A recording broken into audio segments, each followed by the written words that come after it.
Hey everyone, Sam Love of the Calumet Wilderness, except I'm not in the wilderness right now. I'm in bed.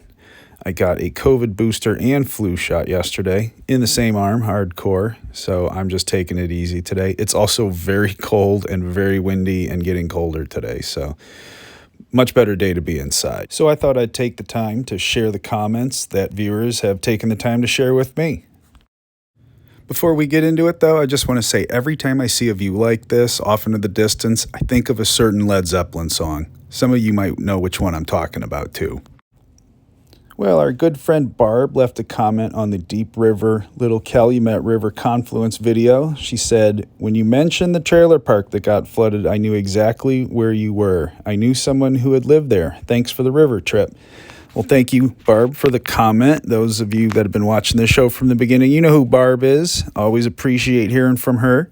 I found some really cool images I want to share. These are satellite images of the green infrastructure project that took the dam out. It's pictures of that in process. So in some of them, you can see where the trailer park was, where the dam was, and you can see the changes that have come to this area. And there are going to be a lot more changes to come from what I'm reading.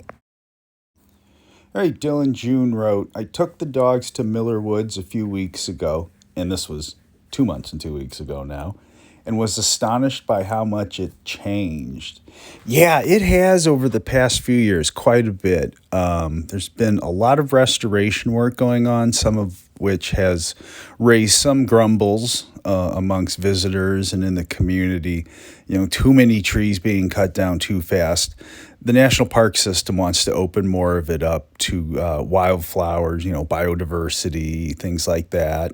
Yeah, I mean, when you get used to a certain way that an area looks and then you come and there's a rather drastic change to it, especially the way the sky just opens up when you remove a lot of trees, that can be quite shocking. But I'm curious to, your opinion or what your perspective on what's changed and, what you've seen. So we'll talk about that sometime.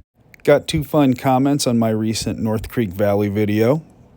All right, our friend Joe said, "Used to ride those trails on mountain bikes in the mid-90s. Actually started behind the Linwood police station and we'd end up over by Ridge Road on the other side of 394. That is so cool.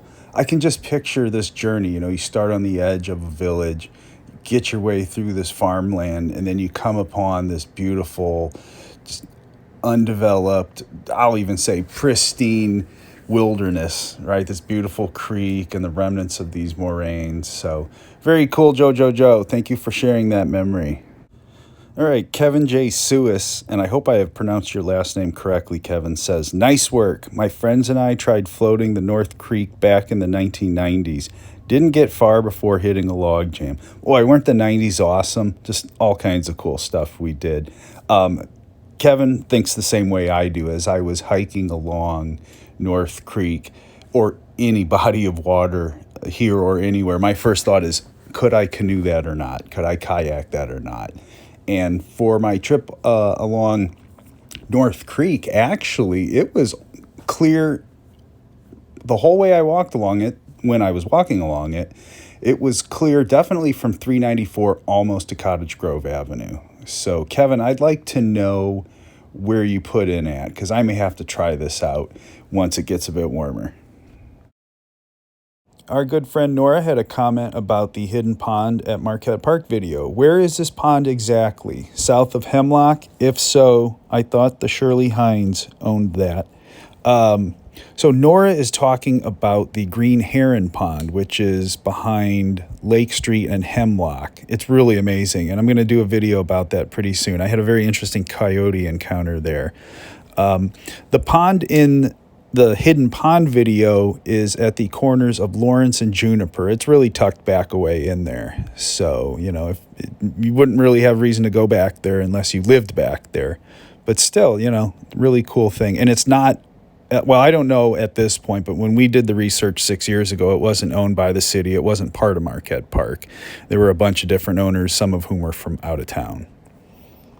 Well, I want to thank everybody again for the comments, likes, shares, subscriptions, and all of that. And I want to thank everybody for joining me on this bedridden edition of the Calumet Wilderness. We'll see you again on the next adventure.